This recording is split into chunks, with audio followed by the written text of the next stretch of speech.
Podcasters Roundtable round 156. Is video really the best way to grow your podcast? Question mark.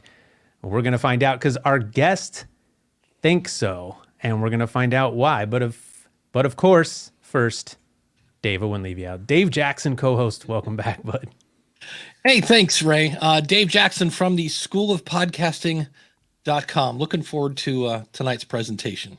Fantastic. Yeah, you gave a little bit away there. I know, we're gonna tease. We're going to do things a little different, which I literally just told the guest 2 seconds ago. So, don't blame them if it goes funky. I'm messing with the format, but new roundtabler. I think so. Zach, you never been here, right? Welcome, Zach.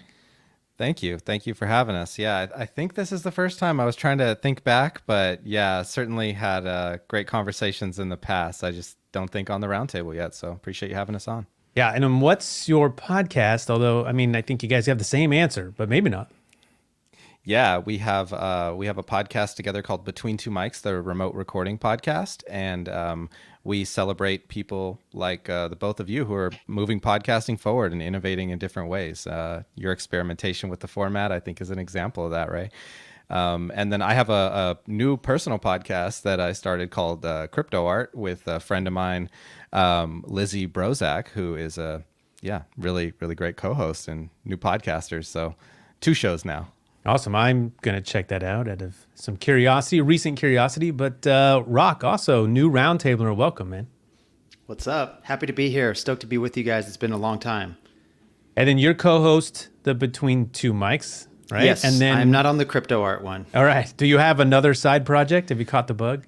No. So unfortunately, I listened to Dave Jackson's advice and I thought about, what am I going to give up if I start a podcast? That's what you say, right, Dave? So that's it. I'm trying to be careful with what I say yes to. Personally. Very cool. All right. Well, up front, a little disclosure, because you guys own and run a podcast service, or maybe, I don't know, is it podcast specific, the service? Would you call it that? Or it's really, anyone, you don't have to have a podcast, right? It's remote recording. Yeah, we serve podcasters. That's definitely our focus and the community that we love contributing to and being a part of. And podcasters, kind of interestingly, paradoxically, maybe the biggest requested feature of our remote recording platform was to add video recording. Right. And that's really where we were skeptical of that and had the same question as the topic of tonight. And that's really where we started to dig deeper and really look at how podcasters are strategically using videos to grow their show. Yeah, and that's why I say disclosure, because they did just recently launch a video component. So this title, of course, it might be their thesis, but it's interesting to hear you say you were skeptical, but you were hearing from the community. And so you guys worked on it. And that's been my favorite part of Squadcast and what you guys really did right. I remember, I don't know how many years ago I met you guys, but you guys were in the community. It meant you were at the conferences that we were at.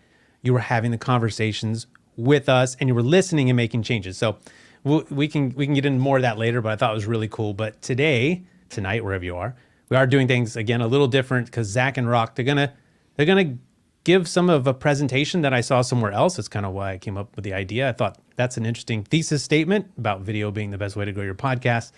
Let's dig in. And it came because they had given a presentation about it. But Dave and myself, and if you're listening live, we'll ask questions following up or present counterpoints, whatever. We'll dig in. I'll try to stay out until that point. But drop your questions in the chat now. And of course, if you're listening to this after recorded it and you're not live, make sure to go to podcastersroundtable.com. You can watch this if you're just listening. You can also watch it because I'm going to do some screen sharing. We never do that here, so we are totally shaking it up. And you can check that out, although I think it's pretty straightforward. If you're just listening, you won't be left out. And but you can sign up for the next time that we are live. But let's do that. Let's pop on the screen share. I think if I switch over to this. Oh yeah. Very nice. So video is the biggest opportunity to grow your podcast. So why don't you guys take it away? Yeah, it's a little bit of a backward statement, right? And that's where I think where our skepticism started of why was this the most requested feature? I mean, we had video on Squadcast. which is a platform that podcasters use to connect with their guests anywhere in the world, over 130 countries, and record quality remotely from anywhere. And we have done that with audio. We're coming up on 5-year anniversary, so we're very proud to have served podcasters for that long. And our most requested feature was to add video recording, and I think that's really where our research started into why do content creators focused on audio want the video from their conversation. That was where we started, and I think it was fascinating journey to go on to give you kind of a preface from what I've learned, but we'll break that down for you here, and that's where I think the deck will help us out. Cool. So we'll quickly summarize what we're going to cover today. So first, Zach is going to talk about why video. I'm a podcaster. And again, like Zach mentioned, it really wasn't intuitive to us at first. But again, we're big on listening. Podcasters, thankfully, are big on talking. So it was a symbiotic relationship, simpatico. And then we're going to talk about some of the channels that we think you can focus on when it comes to using video to grow your podcast. So we're going to talk about YouTube. I'll be talking about YouTube, and then I'll kick it back over to Zach. He'll be focusing on some of the social media activities that we're hearing about and some of the trends and best practices. And then we got some free stuff for everybody too. So I don't know if you were ready for that, but that's something that we always like to give away. And then time for questions. I guess that's from the audience, but certainly from you two gentlemen as well. So Zach, why video? We're podcasters. Yeah, and what kind of unlocked this perspective for me was the Infinite Dial report. The Edison research talks to a lot of listeners and audience members about what is a podcast from their perspective? How does that kind of fit in their content diet, their worldview of, audio, video, stories, all these different formats that we have as content creators today. And I think that the key here is to looking at it from the audience perspective. Your podcast to them is part of a larger show with a capital S. And that is being made up of, your podcast, your social media channels, your website, your email list, your YouTube channel, perhaps. And that is really, from their perspective, it's a unified brand. And the podcast plays a really big part of that. It's kind of the backbone, if I can use that analogy, where it's the longest form, the deepest you could possibly go on a topic. But then there's more bite-sized things, right? If I'm in an elevator, I can catch a couple seconds of that, right? So that's where, that was the key insight takeaway from the Edison research, and that habits are evolving of how people consume the content that we as creators work really hard to collaborate with guests to create, is very important. So if I'm in one phase of like listening while I'm on my commute or doing the dishes, or walking my dog, that's a different behavior. My consumption of that is different than like a smart speaker or even headphones while I'm on maybe public transit. So that is in contrast to sometimes I prefer to watch videos where I have visuals of like an unboxing, let's say or a review of a product. So that's really where some podcasters and content creators like create content specifically for different mediums. Some podcasters create just the audio, and then repurpose it over to video. And what we're talking about here is primarily the actual video, not like a repurposed content, although those strategies are awesome and we've seen people do great things. We think that body language and eye contact, and it's just higher fidelity, a higher level of communication that's added there. So basically, the listener's habits are evolving always as new platforms and technologies come and go. But we want to meet them where they're at, I think is the big takeaway there. And they can engage across all these different channels. So podcast, the keyword here, I think, is growth when it comes to what podcasters want from their audience. And video can really open that up where there's actually new listeners. We're not engaging our current audience, right? So whether or not discoverability is a topic that you want to jump into or not, it is just more visibility, let's say, and greater opportunities to be discovered through that. And that really, with their habits evolving, it also gives them more choices. If we're meeting them across these different channels, there's some things I may want to see on Instagram. There's some things I may choose to go deeper on. If that, little teaser on Instagram pulled me into a 2-minute topical clip on YouTube, which pulled me into a second topical clip. And at that point, I'm so invested that I might as well listen to Dave and Ray go deep on this topic for 2 hours. That's a funnel. Right. And that's what I think we're ultimately talking about here is we want to grow and we can make funnels with our content across these different channels. All right. So focusing on YouTube. So when we first entered the podcast space or the community and would go to like local meetups here in the Bay Area or attend awesome events like Podfest or Podcast Movement, like it was already being talked about having some type of presence on YouTube. Generally speaking, whenever I heard of it, people would just do it for SEO purposes and not expect to generate like a lot of views or listens or whatever you want to call it for a podcast on YouTube. But also, the content wasn't exactly the most engaging either. You would just have people have like a blank image and it was just the audio of the conversation. It didn't really have anything video to it. But it was more so an SEO play from my understanding, and I heard some success with it, but it just didn't seem like it was a big deal. What really did seem to change, and what really got our eyes to open and start taking video a lot more seriously, was hearing that there's like basically a new generation of people that are listening to podcasts, and they're oftentimes discovering them on different channels. And a place like YouTube is a common place to get discovered for a few reasons. There's a whole population, if you will, that is on there, and they're on there a lot, but they're not necessarily going to be finding podcasts on like the podcast Apple Podcast app or Spotify or anything like that. So it's really about meeting them where they are, and then you can engage with them there, or you can hopefully get them to subscribe and listen to your podcast. And, I think it's really about building that relationship, what Zach mentioned, like starting the top of the funnel. So what we've heard work, and what I personally like as a consumer of independent creators content, is like seeing short clips. I think YouTube the data shows that like the attention span for a video watched on YouTube is like, around a 10-minute video is good. But if you have like a hour-long podcast, folks are listening to like 75% of that, if not the whole thing. So it is just a different use case, a different type of behavior patterns that we're seeing. So I think like using these clips to introduce yourself, build relationships with these people, and get them interested and familiar with who you are. And then they'll start listening to your podcast, or at least they'll engage with you there.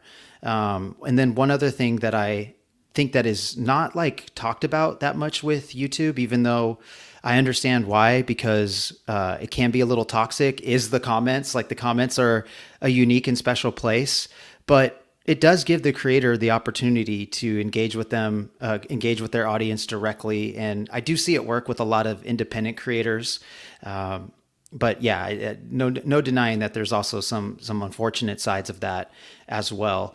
But it's just not something I think is completely talked about enough. And again, I do think that there's just video is just a different way to engage with your audience. And that's really what we're going to talk about in social media, is really increasing that engagement. So Zach, talk about the social media activities that we're seeing happen when it comes to video. Yeah, and to pause and preface this slide for a second, YouTube is a social network and a social media platform. I don't tend to think of it like that, though, as just looking inward of my own kind of content consumption habits, my own media diet. But it is, no question. So we thought that it was unique enough to kind of pull out and talk about as its own topic, and then we'll kind of lump the rest of social media in here. In this slide. So that really comes down to, and when we're talking about social media, we're not talking about just ads. We're not talking about promoted content. We're talking, while that is fine and part of many great strategies, we're talking purely today on organic, and specifically because the content is more shareable, right? That's really where I think the superpower of social media comes to life, and our content can travel farther. But this has emerged, like, thankfully, right, for humanity, like, and it's awesome. A unique element of podcasts that I love is word of mouth is still number one for the ways that people discover podcasts. Like, grateful for that. To pause there, but the social media has emerged as the second most popular way, which I think of as just kind of a digital word of mouth, I guess, like a way that's happening. Kind of makes sense a little bit more from that perspective, at least for me. So that is that's huge. That's not to be ignored. That's new momentum towards social media that wasn't always there. And on social media, the type of content is measurable with the level of engagement that it gets, and that's why Facebook has invested so much in videos, because those engage more than images or text or the other forms of content that we can have shared on these networks. And audiograms have become very popular, but like Rock said, like reading a transcript and looking at the waveform with a graphic, that's one experience compared to the person actually saying what that audiogram is kind of transcribing and putting into a waveform. So I think that this doesn't have to be super polarized. We can use all of those tools, and Headliner is an amazing platform, and I think they have some amazing tools with video as well. So as well as Descript. So I think this is for every podcaster to kind of test and measure for themselves. Like, how do my audiograms perform relative to an A/B test, A/B style test, where you can have that same video clip of the person actually saying those words versus the audiogram. And this is emerging insights that we're bringing you today. So I'm curious to see that data in action, but I'm more so going off of what Facebook and the platforms have shared about how this different content engages people. I mentioned reach and the travel, of how far our content can reach. And that comes with tagging, sharing, just more people. So if your audience is already engaged and you've cultivated a community for your audience on social media, when you have an organic post of new content, and it's engaging like video, that is something that is going to be easy for your audience to then share. And this conversation today is, again, about growth. So we want new people to get exposed to it. And I'm really curious to maybe in a few minutes here hear what both of you think about what we've learned about Facebook adding podcasting to their platform, because that may be the fifth bullet here that's just not part of this slide yet, but we can speculate a little bit in a little bit. And I mentioned communities and how you can foster the both audience engagement and bringing new people into that by saying, hey, super fans, new episode, help grow the show so that this work is more sustainable going forward.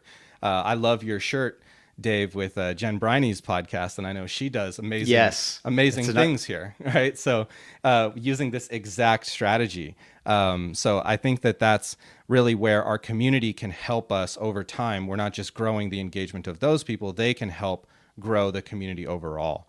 And that's making it easy for teeing up, sharing what you post in those places. So I think that's a pretty good lap around how video can travel and help with organic growth on social media specifically, in addition to YouTube. Cool. Thanks, Zach. So to quickly recap, we covered why should podcasters consider video? And it's really more about thinking about your audience and meeting them where they're at, and kind of writing the different trends that we're seeing and hearing, rooted in data too. It's not just anecdotal, but we've been hearing it and experiencing it anecdotal just as much as, which supports the data and stuff that we've been hearing from thought leaders like Edison Research.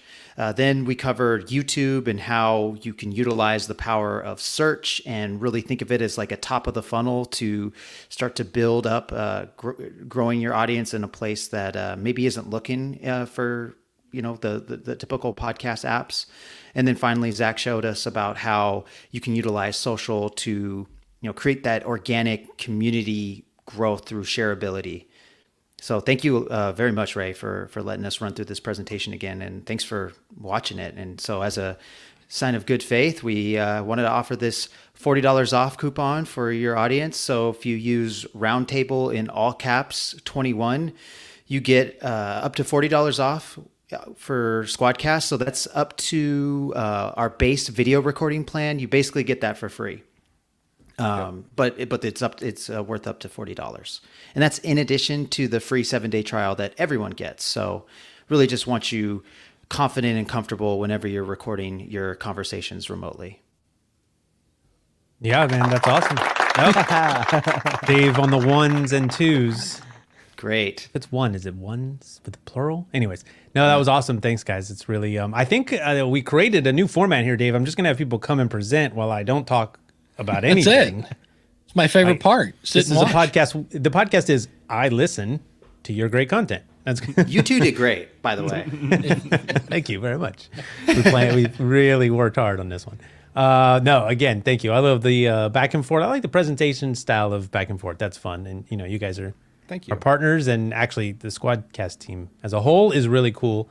So there are more people to meet. So definitely follow on social. That's how I saw this, actually. That's just spawned a whole episode just because I follow on Instagram, right? We didn't even talk about Instagram. Organic shareability. All of this, of course, all of this means more work, right? Which is a big thing that comes up when people think about adding another stream or another arm, whatever you want to call it, to their podcast. But you guys referenced the Edison Research Podcast Consumer Tracker. I think that's what they call it. And there's a few. Some of that, some of that data, I think it just came out because this is 2021 that I'm seeing here. And so Alban Brook, who is the same on Twitter, I think he's Buzzsprout, I think. Yeah.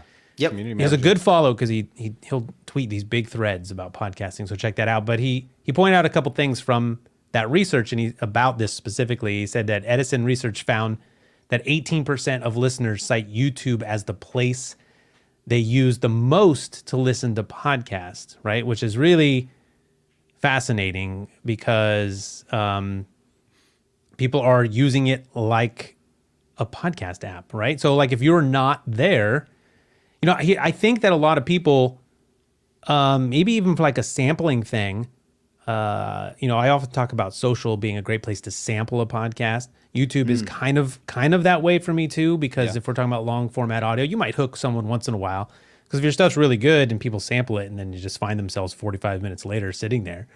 But they come and they sample your podcast and then they're aware of you, right? So people they don't even know they're listening to a podcast. So if you're not there, I think someone might think, if they're maybe on their desktop, like I'll go and look for a podcast sometimes on YouTube just to get a sample. Sometimes it's easier. It all depends on our own consumption, right? And this is, I think, Zach, you said media diet, which is a cool way to think about it. And some of us could probably go on a media diet. Yeah. I could probably all do for a media diet. I could get some of the carbs out of my media diet, but he also said if you let people pick every podcast app they use, so every app to listen to podcasts, the most used listening app is YouTube. The most used in the survey, when you let people choose, when you say, hey, what do you listen to podcasts on? Most people, I think it was 43%, are saying, or it's 48%, whatever, are saying YouTube, which is fascinating. So again, if you're not there, this is what we used to say about iTunes all the time. You can have a podcast, but if you're not on iTunes, you're missing out on most of the people who are listening to podcasts, or people who don't have a podcast, I sometimes used to always say, there is a whole entire ecosystem. There's a whole world, a whole search engine that you are not in. Your content is not in, and that's podcast, right? Back when we were trying to get people to start a podcast and be on iTunes, you were missing out because iTunes, you need to go there and search, and there's a whole world. And if you weren't there, you're missing out on a large audience. I think more and more that's becoming YouTube as well. But it can be tricky to do both. But Dave, did you have any immediate thoughts? Well, we have to address the curmudgeons, of course, right? There are going to be those people that go, how dare you say that YouTube is a podcast because there's no RSS feed. To which I say, when somebody says, hey, welcome to the podcast, and they're on YouTube, guess what? Their audience thinks they're watching a podcast.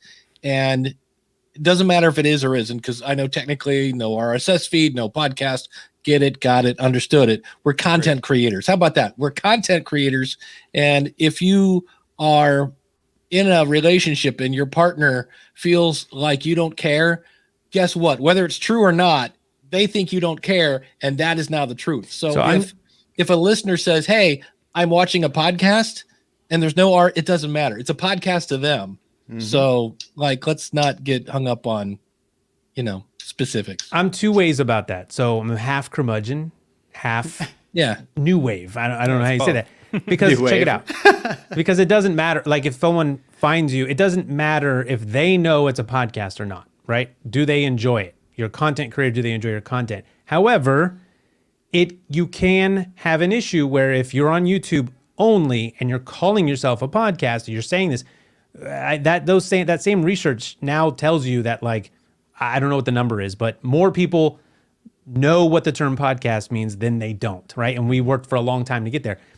It might make me think, if I'm familiar with podcast, I'm going to then, because the whole idea is, oh, you found me on YouTube, cool. I don't really want to watch right now or listen right now, but now I know it's a podcast. I'm going to go add it to my podcast player. Oh, wait, it's not here. What is going on? So it's a little bit of caution. So you need to educate your audience a little bit. Don't just assume, I know people will be like, oh, it doesn't matter what you call it. And that's true, but you are inferring that you are available at a place that you are not. If you just want to live in this, I have a show and it doesn't matter what word I use. So definitely two ways about that. And that's not a bad point. Yeah. Well, and my thing that always makes me kind of go, I'll be tuned in and they're like, hey, thanks so much for tuning in today. Yada, yada. We're going to talk about this. And I'm like, oh man, this is going to be great. And then they go, and don't forget to subscribe and smash that bell. And I'm like, oh, they're not talking to me. This is and I don't know why. So you're saying repurpose. Right. So, we repurpose here. I record this straight up. Yeah. But I don't but I'm conscious of that, right? I'm conscious of the fact that what we are doing is we are living on YouTube as well as an audio only podcast. That's why it's great that we've the apps seem to have kind of coalesced around a common word of subscribe, and that is in line with YouTube, where that was a topic we covered on Between Two Mics when Apple was. You mean follow? Yeah. Follow. My apologies. Yeah. So no subscribe, so you pay us money. Exactly. That's yeah. what Or that. Touche. So it's more ambiguous, to your point. And what I think is great here is is that this positions the podcast as it's an element of your show, but it positions it relative to the rest of the content as the highest value, deepest dive into this topic, right? And that's where the rest of the formats short clips or audiograms and screenshots of you and your guest recording on Squadcast, those are all little, higher and higher value, or you could roughly map them to the amount of attention people have to engage with that content.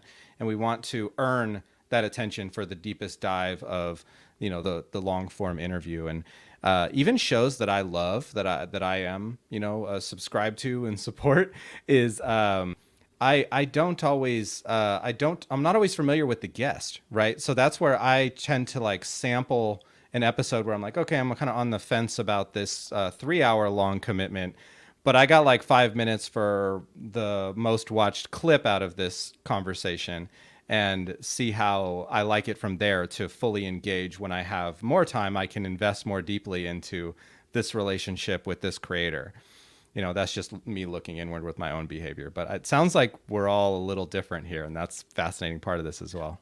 Well, and Ray, you brought up time. And to me, if you can record in video, you've now given yourself the most options available. Like Right. if you have somebody there to edit the audio and the video. And for me, the one that I always I am not a huge fan of audiograms, because when I hear what people are doing to make an audiogram, well, like I had to listen to this, 40-minute podcast, and then I had to find the perfect 13 seconds. And then I had to figure out which squiggly line to put over it. And like all of a sudden I'm like, is there any way to track how much traffic you got from that? And the answer is no. And I'm like, how about you just fire up a video camera and go, hey, on today's show, we talk about, is video the new way to grow your audience? Boom, done. There's your audiogram. Put it out there. It doesn't take, it takes what, 5 minutes to make that. Because that's really all you need is, hey, here's how you're going to benefit when you listen to this. And so I'm not a huge fan of audiograms, but I could see where a short snippet of a video could definitely grab people's attention more than, ooh, it's a green squiggly line this week. Last week it was yellow. You bring up a good point, because I have here in my notes that it is hard to measure the success, right? So if your goal is, okay, I'm going to do a video component, or I'm going to do an audiogram for the goal of growing my audience, what we're talking about, it's hard to measure that, right? So you could look at your YouTube analytics and see you got 200 views. Do you add that as a listen? When you really, the good thing about YouTube is you can see that 70% of that audience dropped off after 5 seconds. Okay, cool. I scooped up a 30%. Like I might have captured one, and that's actually a lot of times enough, right? But you don't know if they went and subscribed to the podcast. So you don't know. So sometimes it can be hard to put in that extra time if you're only doing it for that reason. I think that, I don't know, what we're doing here is what you said, Dave. We're recording the podcast via video, and it just goes after this. It's if people want to watch. We don't have anything to show them, but we're also on YouTube. So that whole sample thing, Zach, you talked about checking in to hear from your guests. If they just want to see and sample what the Squadcast guys are like, they could jump in here. And you know what I find myself doing with podcasts and video lately is I'll click right to like 3, 5, 14 minutes in. I'm skipping it because I know the front is just loaded with stuff I don't need, right? So that's also something to consider. Especially if people find out, oh, I missed stuff right up front, and they go back. Like that does happen, if people just cut to the content, which I'm a big advocate of. But measuring success is hard. So, if you, a lot of times people have a hard time just getting the podcast done. But I think, one way is to batch that, right? Do things. Dave, what you're talking about, the audiogram, I just hit a marker on my Rodecaster Pro. That's not an entry-level piece of gear, but there are different things. Pencil and paper doesn't cost much. Take note, that was a gem that my guest said at 1354. Go back. I produce podcasts where I just do the recording, and I capture stuff like that. So, it is a bit of, juggling 3 things in the air at once, but that's what we do as podcasters. Well, and when Zach was... Go ahead. Go ahead. I was just going to say, you guys bring up good points that it is much more, it does add work, especially in the post-production part, but we're a recording platform. And so to Dave's point, we just are giving them more options to do more with that content. So they spend an hour in their interview. Now they have video files to work from, but you're right. And not to open up a big can of worms with the tracking, but it blows my mind with how much influencer dollars, ad dollars are put into like influencer marketing, and it's so much less trackable than what we got in podcasting, right? Like blows my mind, guys. Well, and Zach made a great point when he was talking about social, and he said, I forget what like the imaginative post was, hey, we talk about this. And then he said, share this with, like, that's really what your social is for. Because when Ray and I say, hey, guess what? Episode 777 is out. People go, yeah, we know, you silly podcaster. But really what you need to say is, hey, episode whatever is that where we talk about such and such, share this with your friends. Because that's really what social's for, is to, the whole point of this, why do I want to go to YouTube? Because there are people over there that have no clue who I am. So if you can get your audience to share it with people who like your stuff, but they don't know it yet, that's really the key of social. So, and I have found in the little bit that I play, Ray plays a lot more on YouTube, but I have a channel that I play with, and I was amazed that when somebody signed up for the School of Podcasting, and I said, "How did you find me?" And I said, they said YouTube, and I was like, "Oh, cool." And I said, "So you've listened to the podcast?" And they go, "Well, I do now." Like they had no clue I had a podcast, and I was like, and so I think there is a bubble of podcasters that love Mark Maron and Adam Carolla and the dude from This American Life, whose name I can't remember. And then there are other people that like are all about Cutie Pie and all the other, and they don't know each other. So Right. if the goal is to get in front of people who would like your stuff that don't know you yet, why not YouTube? I have that in my notes too, because podcasts on YouTube help people who weren't searching for your podcast, right? People are watching, I'm not looking for a podcast, right? I'm looking for the thing I searched for, or I'm looking for the thing that I'm watching another thing that YouTube says this thing is like the other, right? So someone's watching Dave talk about how to monetize their podcast on YouTube, and right along the side is Podcasters Roundtable. We did an hour and 25 minutes on the same topic. Now, the YouTube algorithm doesn't typically show you the same exact thing, but that's a whole other thing. But again, they're not there looking for a podcast or what we're defining or what is typically defined as a podcast, which is something that is, found in Apple Podcasts or Spotify or something that's not on YouTube, right? So it does give you the opportunity to be found. That's what interests me about what Facebook is doing, because it sounds like it'll be something similar where folks don't even necessarily, they're not looking for a podcast. They might not know that they're listening to a podcast, but they don't have to leave the Facebook ecosystem. They can continue scrolling and looking up whatever they're looking at, but still somehow finding this show, right? So I'm interested in it. I'm not saying it's like good or bad for podcasting, but I do think it is interesting. At least it has a chance now, because I used to laugh when people would obsess over my show's and it's not playing on Facebook, and you would have to convert it for a while. You had to convert it to a video just to play on Facebook, and you'd go in, and if you got to 10 seconds, it was like, wow, you must have a really good 10 seconds, because we go there to scroll and, oh, look at the niece in the kiddie pool, great, and you're still scrolling. So now that if this stays in place while we're scrolling, we might actually get more than 10 seconds. Yeah, which is like tech we've seen 5 years ago, where some people have a player where if I go to another page, I don't lose the podcast. It just sort of minimizes to the bottom.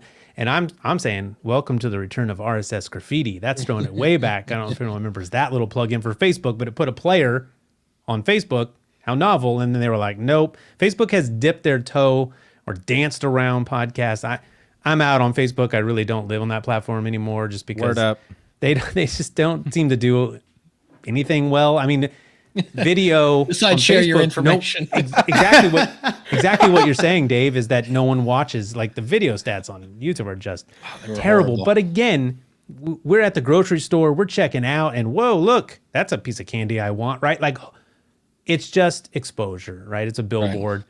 And that's really the only goal, is to be like, oh, I had no idea there was a podcast about podcast. I just started podcasting. Probably should check in on that, right? And that's all. That's all I'm hoping for. And if it becomes more than that, now I don't think it was. It might have been Rock. You were talking about the comments, and no comments on podcasts is something. Why not? Why can't I comment on a podcast in my podcast? But why can't I like a podcast? Like, listening, oh, that would be cool. How this doesn't exist in podcast apps already is beyond me. But the difference, with YouTube, as a social platform, because you can talk to the person who is watching your video. And YouTube comments are infamous for being terrible. Heaven forbid you're a female on YouTube, because it's just terrible comments. But filter all that out, right? Like look for something that's constructive, and then have that conversation. It lends itself for someone to immediately respond.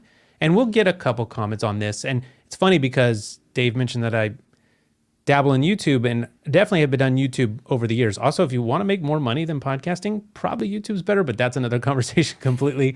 That's some bait, so we can have a round where people actually come back. Ooh, make money. Yes, make money. But this show, I used to blend this show with that channel.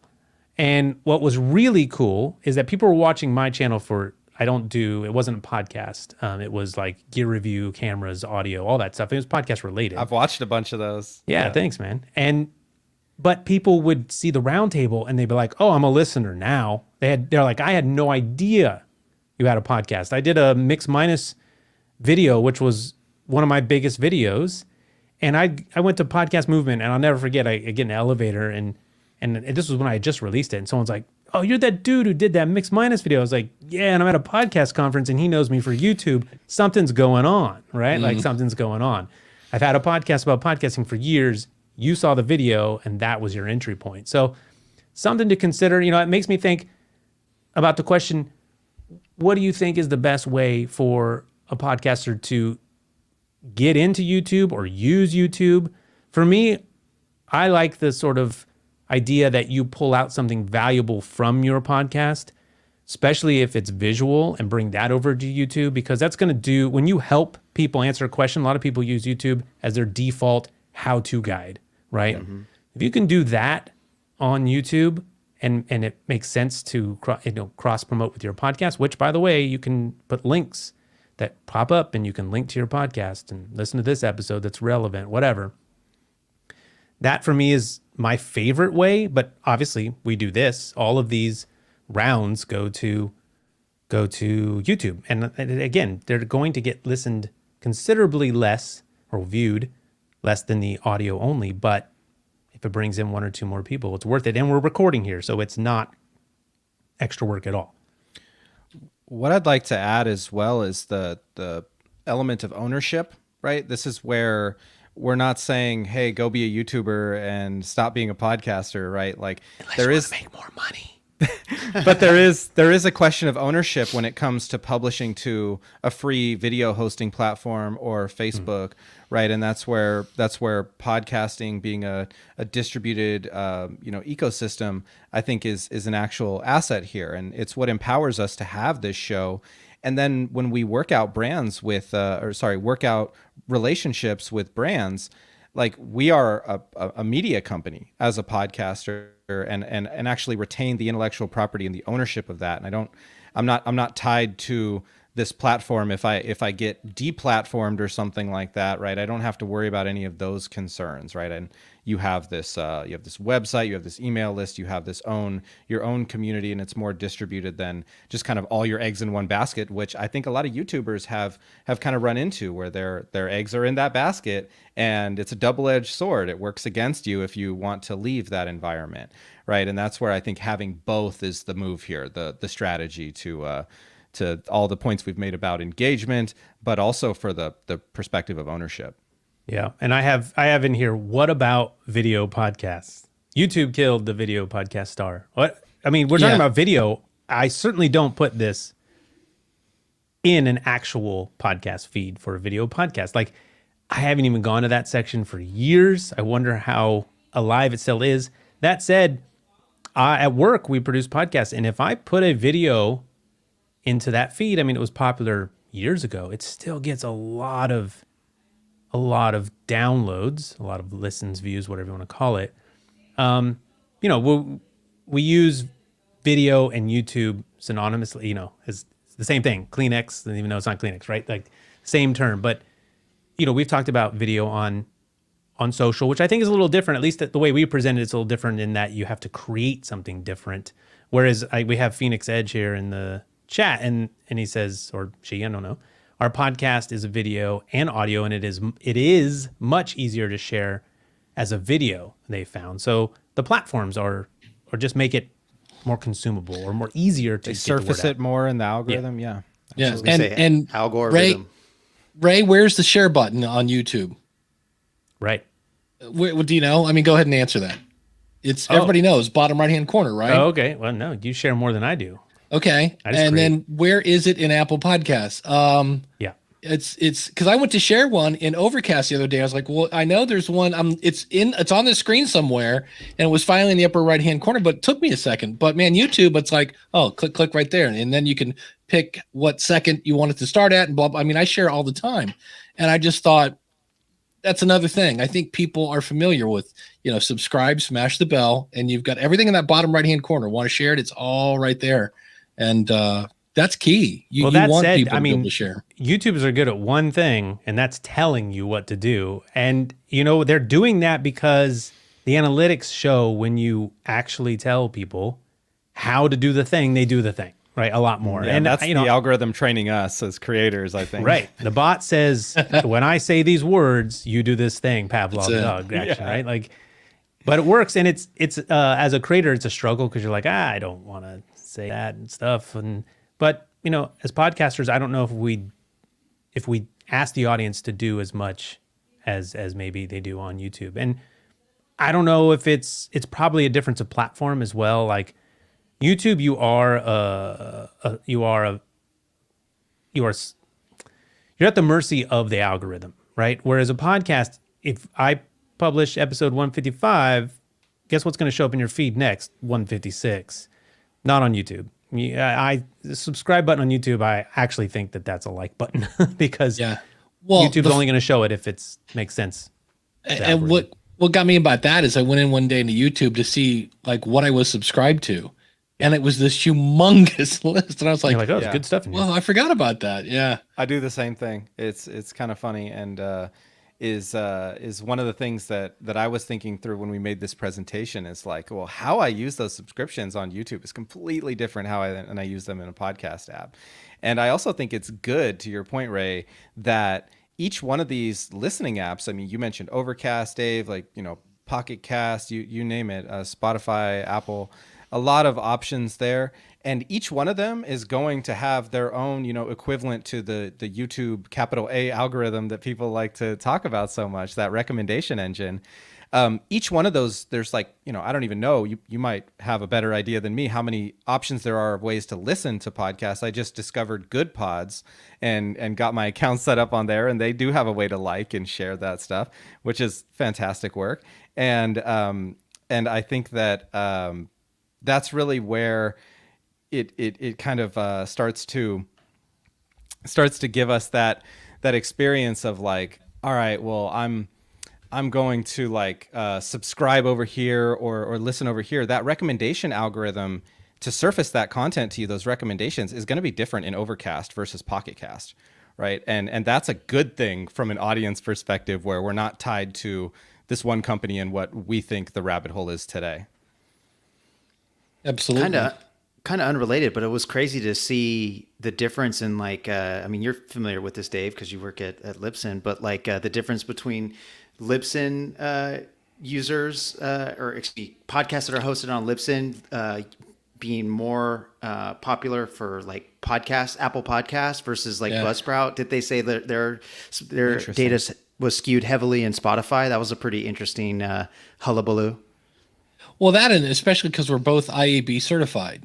Right. So you're like, okay, yeah, that's one that will probably get solved by James Cridlin, which is that I'm like, I know he's already. That's who I was reading. Yeah, right, that's where it comes from.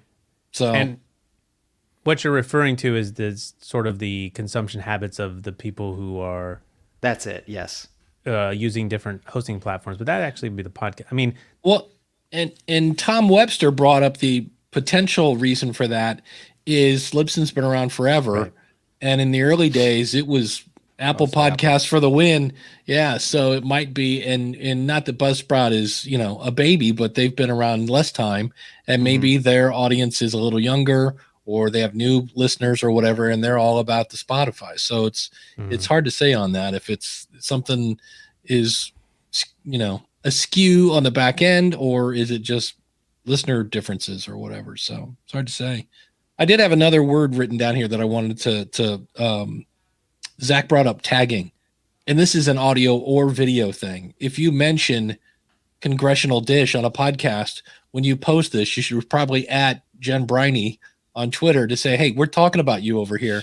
And and especially if it's microphone company, or you're talking about Fritos or whatever, you never know. Tag that company and they might share it then. That's a free, easy way that takes all of 2 seconds to look up what is the Twitter thing for Frito-Lay, and then you put it in, who knows? You know, I've known people that have been retweeted by marketing companies that have millions of people following them, and they're like, didn't know they were going to do anything, but holy cow, I just got retweeted by Nabisco or something. And you're like, what? And they're like, yeah. So that's an easy one. Don't forget to tag people.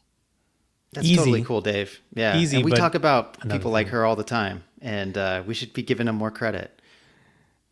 It's That's like you got a name drop here, and if you want to share, then that's a cool relationship. Yeah. I mean, it's always, listening to podcasts about podcasts, making one, you listen to the other ones, and once in a while you'll hear a shout out. I mean, Dave has been so kind and mentioned this show or my other show so many times, and he probably has since, and maybe I haven't heard that episode, but it's always like this. Any podcaster is like amazed when they're mentioned on another show, right? So they're pretty likely to share. Again, this is something you probably, you can reduce friction of doing this if you're able to take those notes, or, this is where co-hosts really help out, right? Because if you're conducting an interview, Dave often will drop a link in the comments or something, right? And so if you can, divide and conquer on that, right? If you can just get a note, I find that taking notes during recording is so, if you can do it, is so absolutely helpful when it comes down to the after stuff, which is the worst stuff. Recording's the fun part. So true. Yeah. And couldn't agree with you more about having a co-host. There's so many benefits like that. And that's what I enjoy about our podcast, Between Two Mics, is we can vibe off each other and, of course, always highlighting and making sure the guest is put in a good perspective.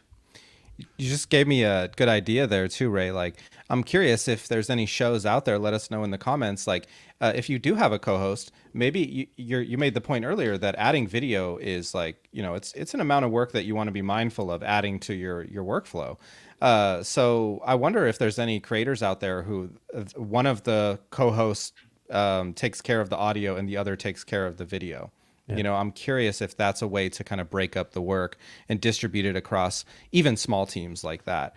But that is something that, and that's actually one of the reasons why we were skeptical of people asking us for video recording on the Squadcast platform, was like, are you sure? Like that's a non-trivial amount of work, right? Like lighting, camera, like storage, that's a heavy lift. So are you sure? And we heard that enough times and had enough of those conversations where it's like, okay, I think we get it here, and this is a strategic thing that doesn't necessarily mean, podcasters are becoming YouTubers now. It's just a new venue for us to grow our shows. Although Ray there and were I some funny stories about our customers who were like, now I gotta figure out what to do with these video files. It was so funny. Very rare though, thankfully. Sorry. What Dave. Ray and I do is we buy our makeup in bulk, and then he gets half and I get the other half. A lot of pancake makeup. I thought you were born with it. It's Maybelline. That's it. No, it's not. Unless you're sending money, it's not. Yes. Well, let's make sure that they can sponsor the show. That's right. So you don't have to pay tag for it. Maybelline. It's a literal lottery ticket. You tag these companies, and what you want is you want the tired, burnt out marketing person who's like, they mentioned us. Retweet. You're like, whoa. Catch them on Friday afternoon. Catch Friday after, yeah. Make sure you line up those tweets at the right time. And you get that social media marketing person heading out the door for a 3-day weekend. Two things we kind of approached and probably split off on was the what about video podcast. And I think when we talk about YouTube, and YouTube is sort of an easy entry point, is because, and I think Zach, you might have mentioned, is because of its free nature, right? So hosting video can cost a lot of money, and it really kind of killed video podcasting, because there was a few hosts early in the history of podcasting that would host for free. And that was a good way to, get a video onto online and put it in an RSS feed. YouTube does not do that. Like we've probably dealt with that one, Dave, forever. Like, can I host my video podcast on YouTube? And they don't give you access to the MP4 file and whatever, all the technical stuff. But it's, not a podcast for that reason, or not a podcast host. So it does cost money. And in the past, we've recommended, put the SD version on iTunes and then the HD versions on YouTube or something like that. But it's just a real barrier to even getting stuff into. into? I'm on a PC, so I pulled up iTunes because it's still here, and they used to have a section for video. Like here's podcasts, and then it'd be like, oh, here's video stuff. Like I think there are two different tabs. One was for audio, and one was for.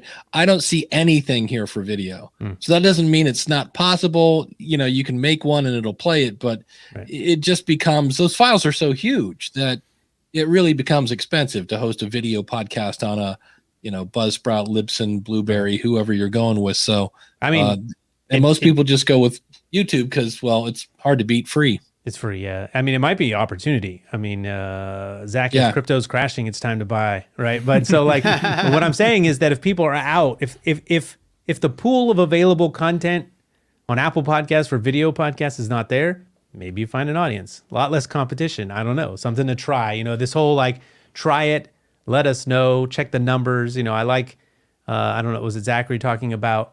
You got to try it for yourself and see what was that related to? Was it the audiograms, like different? A/B test, like A/B test, the same video of the speaker versus the audiogram of that person saying the same thing. I'd be real curious to see that data. The theme is hard work. Like none of this is easy. Like I just make a video and now I'm in front of a bunch of people and I grow my podcast. But I mean, anyone listening to this show, they're already the type of person that either knows that or is willing to do it because they're listening to a podcast about podcasting. So you're the audience. We don't have to say, hey, man, it's hard work. Everyone knows it's hard work. But, there are different things you can do, I think, to cut down on the barrier of doing something like adding video. And that's what we're doing right here. Now, is it the best for a channel? Will YouTube show it to anybody because it's talking head? And probably not, but then you evolve from there. Is there a next step that you can do? Is it better if we cut out one piece, share that on social? Is it better that we do something different? Maybe we might have to. Dave and I could get on here on a Wednesday and record something very specific and intentional for video. All right, like maybe we show a piece of gear that we use on the roundtable and we review it. Like there are things that can be done, and we can do that. We could do that via, live. We're doing it on StreamYard right now. I'm not sure that that's really a competitive product, but when is the Squadcast going to let me live stream video? We actually just did a poll in our community about that, and the reception for that was actually very, very low. Different and than people wanting video. To see that.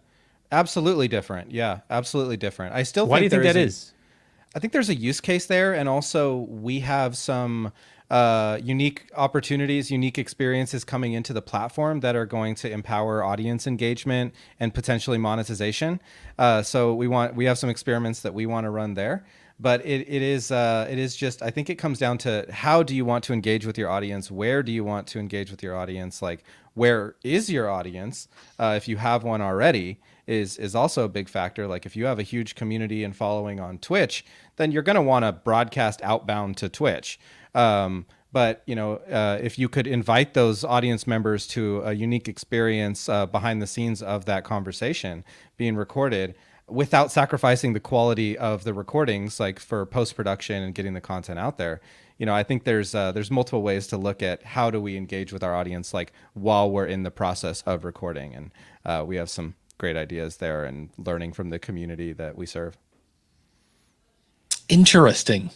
Got my wheels spinning. So Phoenix Edge again says, I have two co-hosts who live in different states and we tried splitting things up, but it was just easier for me to do the audio and video, but they help with Twitter and sharing. And it's, Zach, plenty of jobs to be done. Yeah. I mean, and it's funny how someone does sort of default as I'm the producer, right? Like I do the things. You're the co-host and I do the things. Now, Dave, you have probably several co-hosts over the years. Do you find that it's different because you're talking to people who typically are podcasters, so it's a lot different. But the splitting up of tasks, it does seem like it's you wanted to start this podcast, you do the thing, and I'll just join in. That's kind of it, and it's I know with Jim on Ask the Podcast Coach, he's like, I will show up and talk, and you get to keep all the money. And I was like, all right, that sounds like a good deal.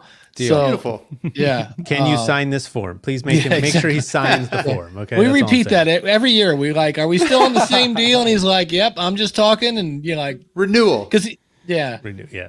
Because behind the scenes, I'm doing all the editing and the Patreon and all the other fun-filled stuff, so he's fine with that. So, Awesome. and you need to do that on a regular basis. Touch base. Are we still good?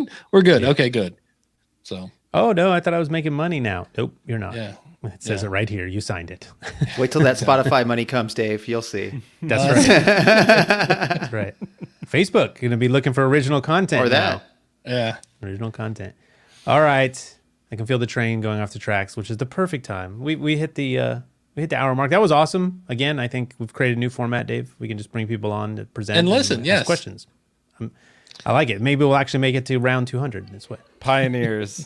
Thanks for letting us be part of it, and great That was conversation. awesome. Yay. Well, let us know. Like, if you have anything to add that I cut you off from, bring that up. Otherwise, let us know where we can find typically your podcast, but you can give the Squadcast URL. But Zach, again, thank you, man. Thanks for presenting. Thanks for coming on here and for your first time. And of course, once a roundtabler, always a roundtabler. So welcome back.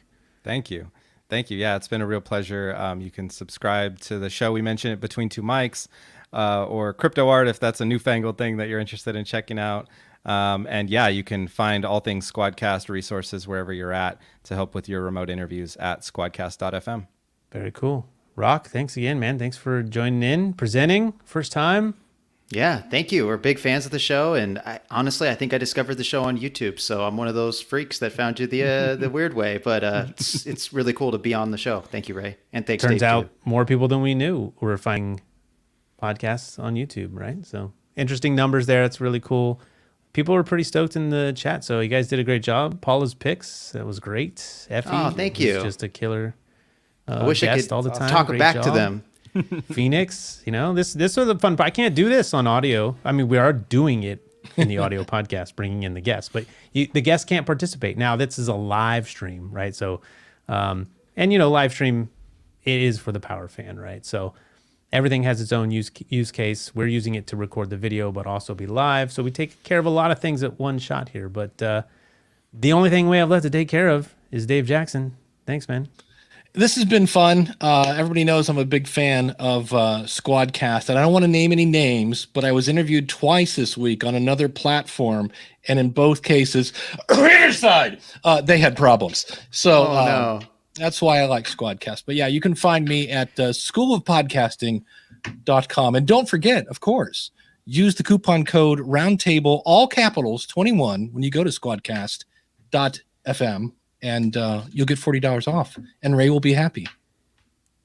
Yeah. And the Squadcast guys will be happy as well. I think the Squadcast guy, we don't get a piece of that. Like, we don't is get a there piece an of that. No, affiliate We program. We can You guys- figure Yeah. something out. We can Yeah, figure got you. something out. No, I don't want. I'm happy to present the opportunity for you guys. We should grow it because you guys are doing the right thing. So, congrats, and we will. We'll see everyone who's here, and hopefully new people next time. If you are not here, you want to be podcastersroundtable.com/guest. You can get you onto the roundtable, and you can also watch us live if you're around at the time. And that's it. We will see you for the next one. We will make it to one. I can't promise that. Maybe we'll make it to 157. Stick around. We'll see. We'll find out. Wave goodbye. See everyone. Bye.